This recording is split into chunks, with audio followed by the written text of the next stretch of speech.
Ladies and gentlemen, Josh Sanch, welcome back to another episode on the Bodybuilding News Network of another installment of Bodybuilding Today, where we talk about all things hot topic and trending in the world of bodybuilding. Now, we do have one, yes, you've heard it, first time ever, one story to talk about today, and that is going to be Nathan De Asha. So if you're interested, stay tuned, consider subscribing, and let's jump right into this story. Now, Nathan De Asha, in his offseason, I do believe he already announced that he has started his prep, and you can clearly tell by his most recent physique update. Shout out to the yellow posing trunks. I love that look. But you can tell that he's starting to get a little tighter. He's just south of 300 pounds, so you can expect him not to have a lot of separation, not to have a lot of conditioning. But I think he looks pretty good here, at least in the upper body. I'd say the glutes are pretty squishy, but hey, for being 300 pounds, I think he looks pretty gosh darn good. And he's talking about in the comment section, some bicep training, some height discrepancies with some people, and having some fun. But my question here, and essentially the entire topic of this video, is what is the trajectory? What is the career path for Nathan De Asha? He has won over 10 pro shows at this point, and he's qualified for the Olympia many times, and we haven't seen him at the Olympia in several years.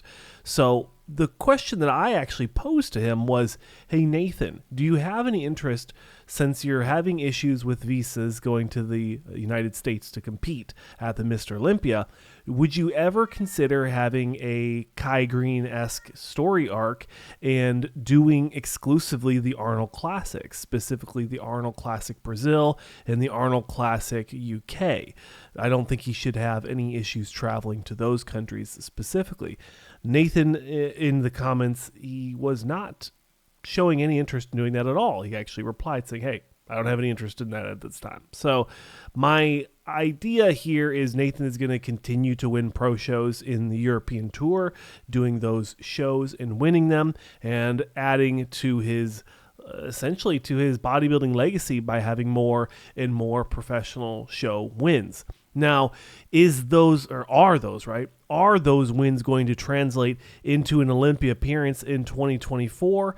We will have to wait and see, but I'm going to say that with his current legal situation, with the I don't know if it's a conviction, but with the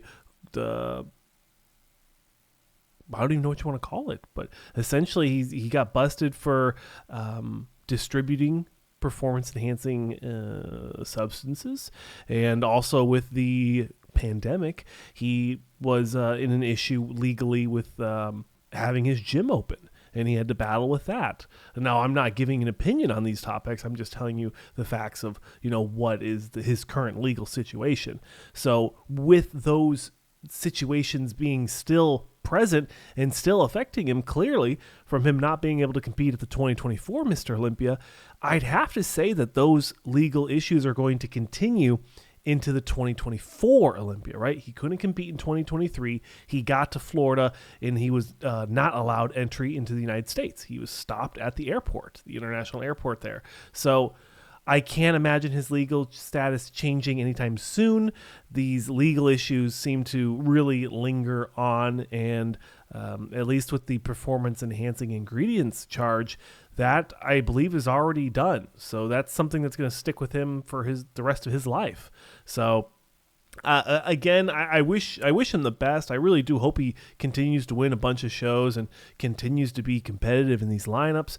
But I think that it would be a really cool situation to be able to see him next to, we saw him next to Samson, but I want to see him next to other people, maybe like an Andrew Jack and other competitors like that, coming into something like an Arnold Classic UK in 2025. So that's something I'd like to see. He doesn't have an interest in doing it currently, and I think that is okay. So that's the news for today. That's the one story. If you want to see something featured on the channel, definitely tag me over on Instagram, and check out the Patreon in the description of the video, where you can vote on exclusive content you will see only on BNN's Patreon. I'm your host here on BNN, Josh Sanch. Thanks for watching. Consider subscribing, and I'll see you in the next one.